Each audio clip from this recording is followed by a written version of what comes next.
जय हिंद साथियों, आप सभी का स्वागत है।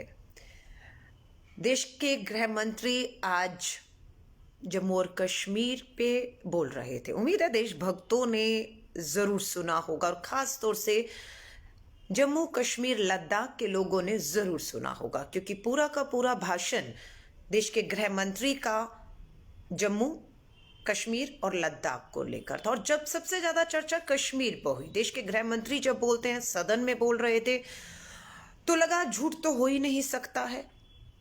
लेकिन वो सच कितना है ये कौन बता सकता है?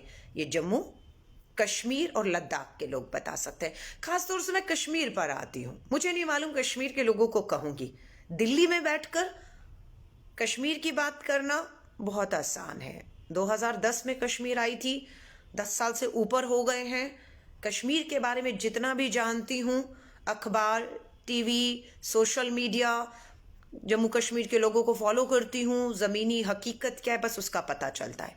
लेकिन देश के गृह मंत्री जब बोल रहे थे तो लगा वो तो बहुत बार कश्मीर गए होंगे, जमीन पर हकीकत को जानते होंगे। पर पता लगा 2019 के बाद देश के गृह मंत्री जब आज रीऑर्गेनाइजेशन अमेंडमेंट बिल 2021 यानी कि पुनर्गठन संशोधन विधेयक जब ला रहे थे जम्मू कश्मीर लद्दाख को लेकर, पता लगा वो भी 2019 के बाद कश्मीर में नहीं गए।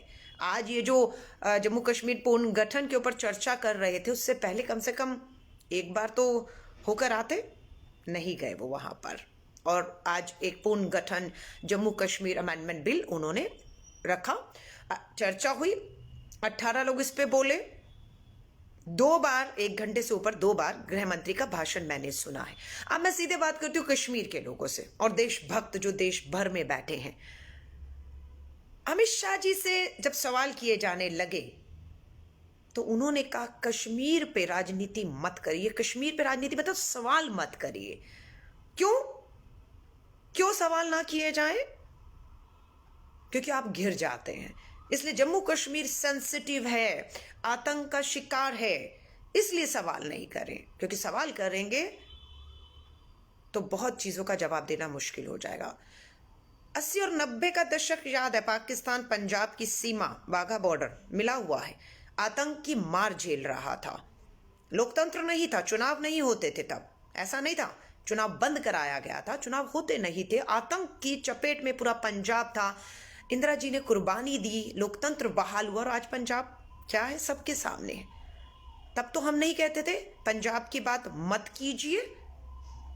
आज जम्मू कश्मीर के बारे में जब सवाल हुआ तो कहा गया पाकिस्तान की भाषा बोल रहे हैं। माफी चाहूंगी, जब आप जम्मू और कश्मीर की बात करेंगे तब आपको यही कहकर कि आप पाकिस्तान की भाषा बोल रहे हैं, आपको रोका जाएगा, आपको रोका जाएगा। मैं आपसे कहूंगी परवाह मत करिएगा कि आपको देशद्रोही या पाकिस्तानी कहा जा रहा है। आपको कश्मीरियों की आवाज बनना होगा, जम्मू और लद्दाख के लोगों की आवाज आपको बनना होगा। अमित शाह जी का भाषण नहीं सुना? सुनिएगा, 1 घंटे का भाषण है। जब देशभक्त हैं, कश्मीर हमारा है तो कश्मीर की चिंता होनी चाहिए। अमित शाह जी ने अपने भाषण में कहा है कि हमने 10,000 युवाओं को काम दिया है। ये उनका वर्ड है, ढूंढ लीजिएगा, गलत हूं तो वापस मुझे कहिएगा। 10,000 युवाओं को रोजगार अमित शाह जी ने दिया है। कितनों का रोजगार छीना है? 5 लाख नौकरियां, 5 लाख नौकरियां मात्र कश्मीर में इसलिए चली गई और 18,000 करोड़ का नुकसान हुआ मात्र इसलिए कि वहां पर इंटरनेट बंद कर दिया गया था। देश 4G की सेवा से ले रहा था और जम्मू कश्मीर लद्दाख में 2G चल रहा था। इस 2G की वजह से 18,000 करोड़ का व्यापार, छोटे बड़े व्यापारी जिनका पूरा ट्रांजैक्शन डिजिटल पे था, 18,000 करोड़ का नुकसान, 5 लाख नौकरियां चली गई। मिली कितनी? अमित शाह जी ने कितनी नौकरियां गिनवाई, एहसान किया, 10,000 युवाओं को काम दिया है। अब आपको बताती हूं फायदा 370 धारा का। उन्होंने कहा हमारा तो पुराना वायदा था, सपना था, 50 साल से लड़ रहे थे कि संघ भाजपा आएगी तो 370 हटाएगी। ठीक है, आपको बहुमत मिला, मैंडेट मिला, पीडीपी के साथ ने आपके साथ मिलकर सरकार जम्मू कश्मीर में बनाई और आपका वायदा था और आपने 370 हटाई। कोई विवाद नहीं, हटानी थी हटा दी और आज की तारीख में हटी हुई है, ठीक है। अब फायदा बताती हूँ। जम्मू कश्मीर की इकोनॉमी की बात करूँ, कश्मीर की इकोनॉमी को 370 धारा हटाने के मात्र 4 महीने के भीतर 17,878 करोड़ का नुकसान हुआ है। कश्मीर की अर्थव्यवस्था को 17,878 करोड़ का नुकसान हुआ मात्र 4 महीने में 370 हटाने के बाद। आज जो अमित शाह जी कह रहे थे ना, हम बिजली, पानी, सड़क, फ्लाईओवर दे रहे हैं, आपको मालूम है? मुझे नहीं मालूम इतना करोड़ दिया है कश्मीर वाले, आप खुद देखिएगा। जम्मू और लद्दाख आप देखिए कितना दिया है, पर नुकसान पता है कितना किया है? 90,000 करोड़। ये मैं नहीं कह रही, पार्लियामेंट की आज के भाषण सुन लीजिएगा। 18 नेताओं ने भाषण दिया और उसके बाद गृह मंत्री जी ने जवाब दिया है। कितने करोड़ जम्मू कश्मीर को आज केंद्र की सरकार दे रही है नहीं मालूम, पर 90,000 करोड़ का मोटा मोटा नुकसान पिछले 17 महीनों में, मात्र 17 महीनों में 370 हटाने के बाद, 4G से 2G इंटरनेट करने के बाद, तालेबंदी के दौरान इनकी नीतियां के तहत जम्मू कश्मीर लद्दाख को हुआ है। उज्ज्वला योजना, आज पार्लियामेंट के अंदर पीडीपी के राज्यसभा के सांसद बोल रहे थे, TV9 भारतवर्ष में मेरे साथ चर्चा पे भी आए। उज्ज्वला योजना पर मैं हैरान थी कि पीडीपी का सांसद भाजपा सरकार की तारीफ कर रहा है, लेकिन बाद में बताया अलका जी जिनके साथ आप TV9 भारत की डिबेट में थी, वो पीडीपी का सांसद जो है वो भाजपा की मीटिंग में चाहता है और पीडीपी उसको निकाल चुकी है। तब मुझे लगा हाँ अब समझ आता है। उन्होंने कहा उज्ज्वला योजना से जम्मू कश्मीर में खासतौर से महिलाओं को बहुत लाभ मिला है।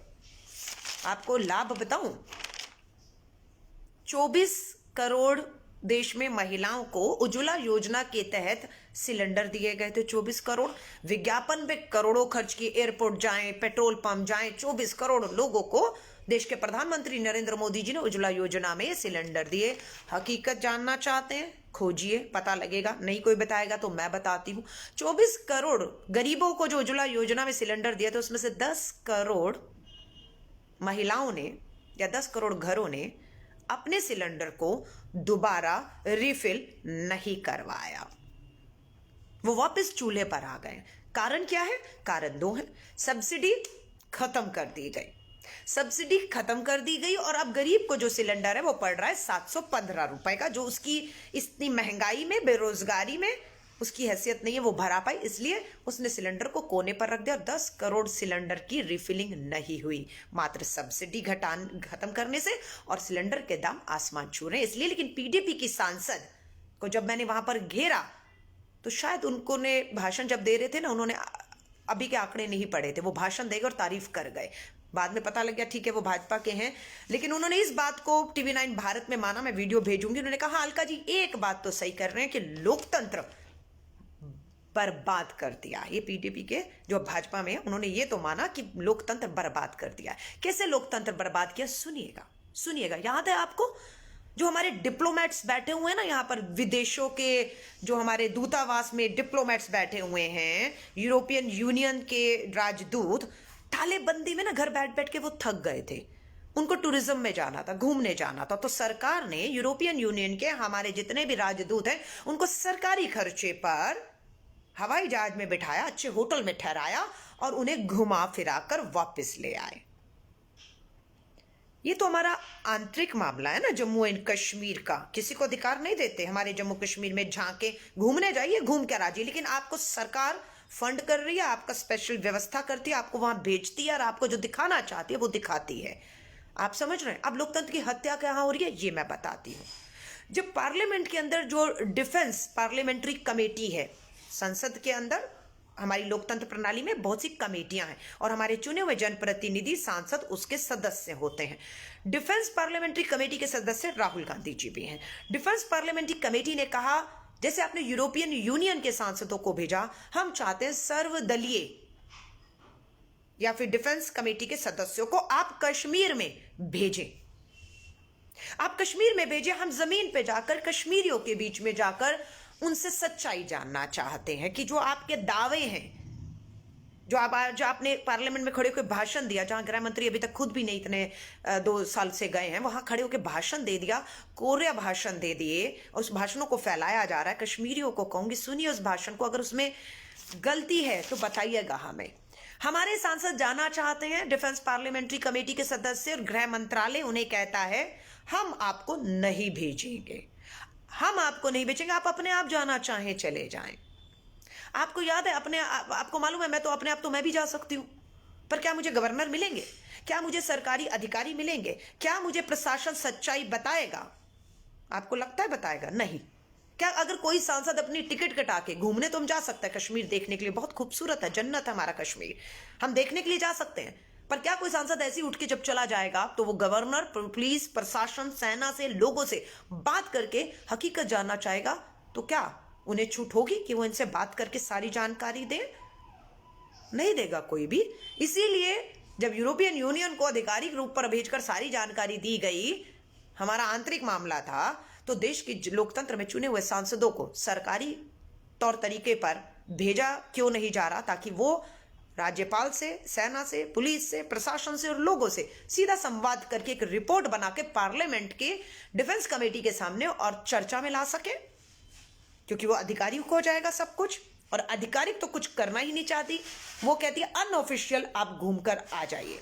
अब आप आज एक और बात गृह मंत्री ने की, प्लीज मैं आपसे पूछना चाहूंगी, गृह मंत्री ने कहा, मुझे पता नहीं, मुझे तो भरोसा नहीं, लेकिन अगर आपको मिल रहा हो तो प्लीज बताइए, कश्मीरियों से कहूंगी बताइए, और अगर नहीं मिल रहा तो भी बताइए, मैं आपको यकीन दिलाती हूं हम लड़ेंगे, क्योंकि गृह मंत्री ने कहा आपको मिल रहा है, अगर नहीं मिल रहा हम गृह मंत्री से आपके लिए लड़ेंगे। गृह मंत्री ने कहा, वो गृह मंत्री जो देश के हमारे अन्नदाताओं को साल में मात्र 6,000 रुपया साल का देते हैं। कितना? 1 साल में किसानों को दावा करते हैं 6,000 रुपया महीना देते हैं। वहीं इनका दावा है हम कश्मीरी विस्थापितों को हर महीने 13,000 रुपया उनके खाते में डालते हैं और मुफ्त का राशन देते हैं, और उनको कश्मीरी विस्थापितों को 3,000 नौकरियां दी हैं।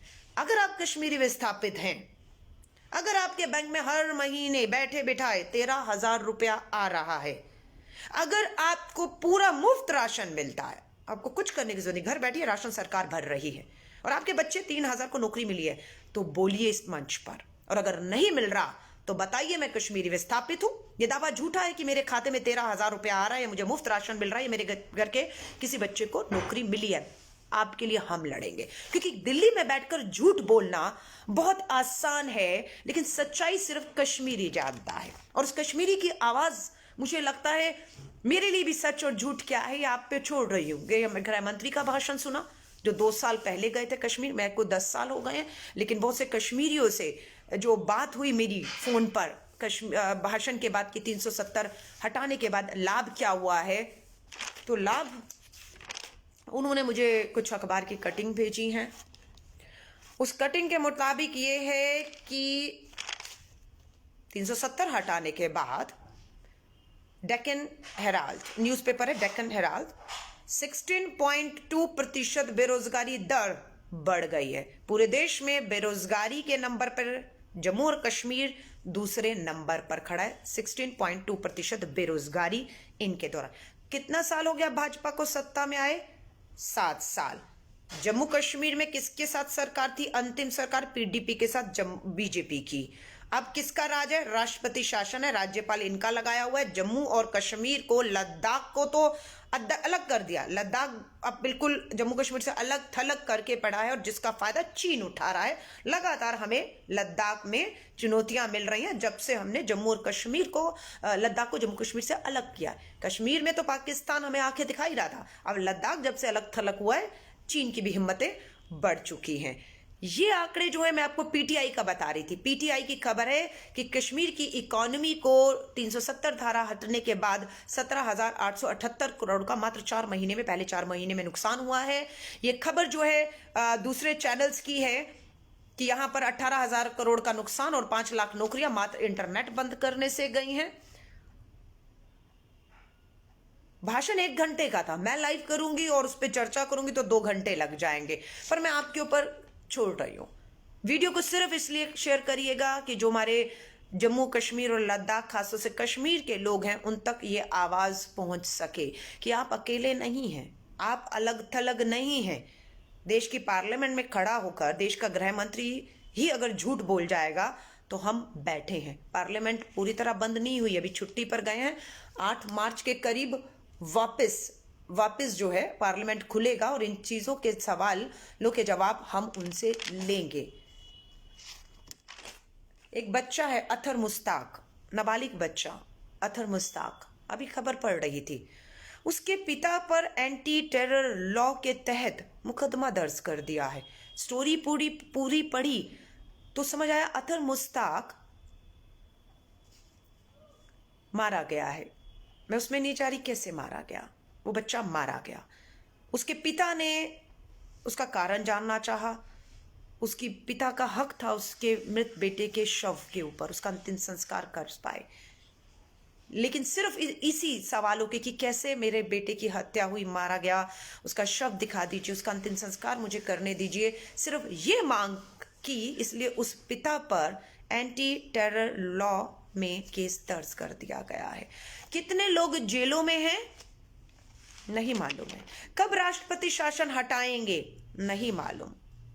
कब पूर्ण राज्य का दर्जा, जम्मू और कश्मीर पूर्ण राज्य का दर्जा था, तब कब वापस देंगे, कोई इसका जवाब नहीं है।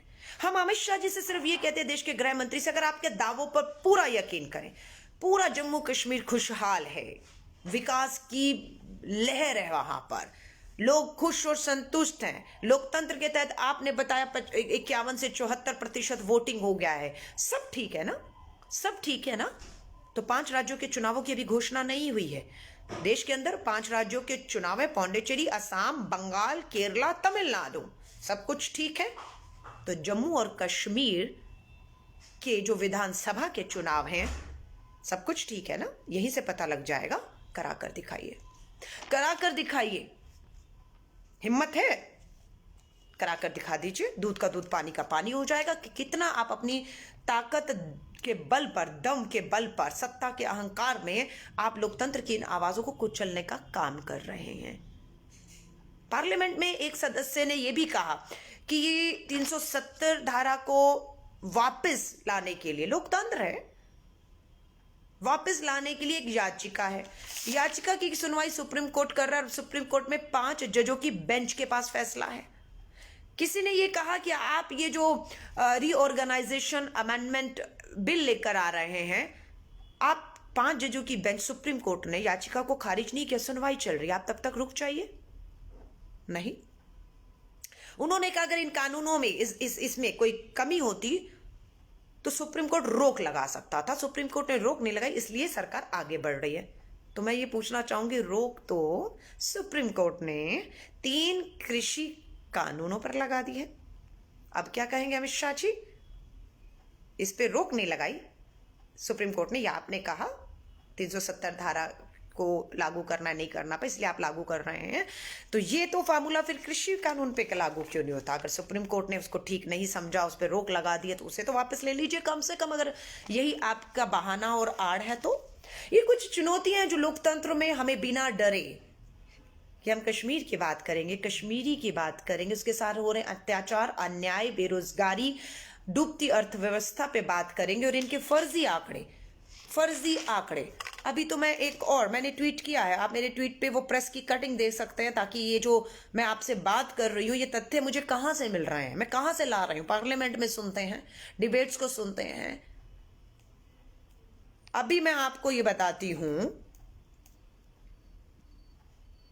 इंडिया टुडे ट्वीट किया है, अखबार की कटिंग है, देख नहीं पाएंगे, चेक कर लीजिएगा, इसमें भी डाल दूंगी। Modi has failed, India Today की headline, Modi has failed, we lost everything in valley, says Kashmiri Pandits. किसने कहा? मोदी जी फेल हो गए हैं, कश्मीर वैली में हमने सब कुछ अपना खो दिया है, ये किसी और ने नहीं, कश्मीरी पंडितों ने कहा है। 7 साल से केंद्र में सरकार, वहां पर पीडीपी के साथ सरकार, और आज भी इन्हीं का पूरा राज है। सवाल पूछना चाहिए नहीं चाहिए, कितने कश्मीरी पंडितों को वहां पर आपने दोबारा से बसा दिया है, उसकी लिस्ट तो दे देते। 3 साल बच्चे हैं आपके साथ, 3 साल ये जुमलों में नहीं जाने देंगे, कटघरे में खड़ा करेंगे, क्योंकि ये सवाल कश्मीरी पंडितों ने पूछा है, हेडलाइन में धोखा हुआ है। नेक्स्ट, ये भी इंडिया टुडे का है। Kashmiri Pandits want BJP to fulfil promise. Kashmiri Pandit चाहते कि बीजेपी अपने वायदे को पूरा करे। आरटीआई, सूचना का अधिकार में खुलासा हुआ है, RTI reveals centre has no data on rehabilitation. समझ रहे हैं? इस पे अमित शाह जी ने एक शब्द नहीं बोला। आरटीआई में खुलासा हुआ कि रिहैबिलिटेशन को लेकर कश्मीरी पंडितों को क्या आपका पूरा रोड मैप है, कब तक, कितने, कहां, कैसे आप करेंगे, तो कोई इनके पास जानकारी नहीं है। करिए भारत माता की जय। और कश्मीर पे कहते हैं बात मत करिए। कश्मीर तो भारत का हिस्सा अगर है, कश्मीरी हमारे हैं, तो आवाज भी तो हमें बनना होगा। 1 घंटे के भाषण में इतने स्कूल, इतने फ्लाईओवर, इतने वजीफे, और हाँ, अमित शाह जी ने भाषण में बोला है 9 लाख छात्रों को छात्रवृत्ति नहीं मिल रही, हम देंगे। 7 साल गुजर गए केंद्र में आए हुए। जम्मू कश्मीर में इनका राज है। 9 लाख स्टूडेंट को जो छात्रवृत्ति, वजीफा जिसे हम कहते हैं, स्कॉलरशिप कहते हैं, मिलनी चाहिए, वो नहीं मिल रही। 9 लाख। स्कूल, हमारे बच्चे जब डिजिटल इंडिया के तहत 4G में दिल्ली में बैठे पढ़ रहे थे ना, जम्मू कश्मीर के बच्चे पूरी तरह शिक्षा से वंचित हो गए। 2G पे पढ़ाई, स्कूल बंद, मार्च में उम्मीद है खुल जाएंगे, लेकिन वो जो नुकसान, वो जो भरपाई है, वो कैसे भरी जाएगी? आप आगे बढ़ने की बात करते हैं, आगे तो तब बढ़ेंगे जो 10 कदम आप पीछे हटे हैं ना, उसमें भी आप 1 कदम अभी तक आगे नहीं आए हैं। मैं जानती हूं जम्मू कश्मीर पाकिस्तान से लगा हुआ है, डिस्टर्ब इलाका रहा, आतंकवाद की मार झेलता रहा, कभी बर्फ में बंद रहता है, कभी आतंकवाद में बंद रहता है, कभी राजनीति का शिकार होता है, कभी प्रोटेस्ट का शिकार होता है। जितना जम्मू कश्मीर ने सहा है, शायद कश्मीर ने उतना शायद हमारे देश में शायद किसी ने सहा हो। तो सहानुभूति क्यों नहीं करेंगे हम उनके साथ? सिर्फ आपका एक एजेंडा था 370 हटानी है, मैंडेट मिला, हटा दी। आउटकम क्या है? परिणाम क्या है? रिजल्ट क्या है? अब कह रहे हैं 22 और 24 तक ये हो जाएगा, वो हो जाएगा। 7 साल में कितना हुआ हमें वो बता दीजिए। 7 साल में कितना हुआ, बस वो बता दीजिए। अगले 3 साल में 22-24 में क्या होगा वो हम देख लेंगे जब होगा, लेकिन 7 साल में दिखाने के लिए कुछ नहीं है कोरे भाषणों के अलावा। आज जो इन्होंने रीऑर्गेनाइजेशन अमेंडमेंट बिल किया है, विधेयक, उसमें यही है कि जो IAS IPS कैडर है दिल्ली, अरुणाचल और जो यूनियन टेरिटरीज का है, वो अब दिल्ली से, अरुणाचल से, गोवा से, वो अब कश्मीर में भी काम करेंगे। किसी को आपत्ति नहीं है। इसलिए हम उम्मीद करते हैं प्रशासन तो दुरुस्त होना चाहिए, लेकिन हकीकत ये है कि अभी एक और फिर मैं कहूंगी, कुछ नेता जिस बच्चे की मौत हुई है उसके परिवार को मिलना जाना चाहते हैं, नहीं जाने दिया जा रहा। जम्मू कश्मीर से ही कांग्रेस के मुख्यमंत्री, जिनके लिए प्रधानमंत्री, जिन्हें माफी चाहूंगी, बुरा लगेगा, घड़ियाली आंसू बहाए थे, वो गुलाम नबी आजाद साहब कश्मीर जाना चाहते थे, अपने लोगों के बीच में जाना चाहते थे। 1-2 बार नहीं, 3 बार एयरपोर्ट से वापस भेज दिया। लोकतंत्र, कोर्ट गए, सुप्रीम कोर्ट से इजाजत ली, तब वो अपने कश्मीर, अपने लोगों के बीच में जा पाए। और उनको ये भी कह दिया आप दक्षिण कश्मीर नहीं जाएंगे, आप यहां नहीं जाएंगे, आप वहां नहीं जाएंगे, आप सीमित जगह पे जाएंगे। डरते क्यों हैं? डरते क्यों हैं आप कि कोई वहां जाकर मिलेगा, सच्चाई जानेगा तो आपकी पोल खुल जाएगी? बात बहुत लंबी हो सकती है, कश्मीर की बात है, इसलिए फिर भी 500 से ऊपर लोग जुड़े हैं। उम्मीद कर रही थी ज्यादा लोग जुड़ेंगे, लेकिन कोई बात नहीं, अचानक बिना बताए आ जाती हूँ। मुद्दा भी नहीं पता होता हर एक का मुद्दा। मुझे लगता है कि कश्मीरी पंडितों ने अभी तक वहां जाकर बसे नहीं। आप और मैं भी अभी कश्मीर में जमीन नहीं खरीदी, पर मैं अंधभक्तों से या भाजपा के नेताओं से वही बता दें, कितनी जमीन कश्मीर में खरीद कर आप बस चुके हैं, कितनी उद्योग इंडस्ट्री आपने पिछले 17 महीनों में लगा दी है, कितना रोजगार दे दिया, 10,000 रोजगार की काम दिया, काम रोजगार नहीं बता रहे, सरकारी नौकरी नहीं बता रहे, कह रहे हैं 10,000 लोगों को कश्मीर में काम दिया और 5 लाख कश्मीरियों की नौकरी छीनी है इन्होंने, जबान बंद कर दी, कश्मीर को देश और दुनिया से काट के रख दिया। हमारे काल में 70 सालों में ये हुआ, हमारे काल में हुआ था। आपका काल कौन सा स्वर्णिम काल है? अब ये तो कश्मीर ही तय करेगा। कमियां रही होंगी पिछली सरकारों में, बिल्कुल रही होंगी, लोगों के साथ अन्याय होना, भ्रष्टाचार होना, उन्हें हर तरह की वो सुविधाएं ना मिलना जो देश के दूसरे लोगों को मिल रही हैं, बिल्कुल स्वाभाविक है। इसीलिए शायद समय समय पर लोकतंत्र के तहत जम्मू कश्मीर लद्दाख के लोगों ने उन्हें सत्ता से बाहर भी किया, जिसका खामियाजा आज सबको भुगतना पड़ रहा है। उनको भी सबक मिला होगा, जिन्होंने आज तक राज किया था और लोगों को निराशा हाथ लगी, उनको भी आज सबक मिला होगा, उम्मीद है। लेकिन इनका काल स्वर्णिम काल है, तो ये कश्मीर के लोग तय कीजिए। लेकिन हम ये चाहते हैं जम्मू और कश्मीर में, कश्मीर खास तौर से बहुत खूबसूरत तस्वीरें कश्मीर की आ रही हैं। 10 साल हो गए कश्मीर को आए हुए एज अ टूरिस्ट, तो आना ही चाहती हूँ। विधायक नहीं हूँ, सांसद नहीं हूँ, पार्षद नहीं हूँ, लोकतांत्रिक तरीके से किसी तरह भी कोई अधिकार नहीं है कि मैं किसी आधिकारिक दौरे पर आ सकूं। लेकिन भारत की एक नागरिक होने के नाते कश्मीर में मैं, उम्मीद है जल्द आऊंगी। कश्मीर के युवाओं के साथ बैठेंगे, महिलाओं के साथ बैठेंगे, युवाओं के साथ, छात्रों के साथ बैठेंगे।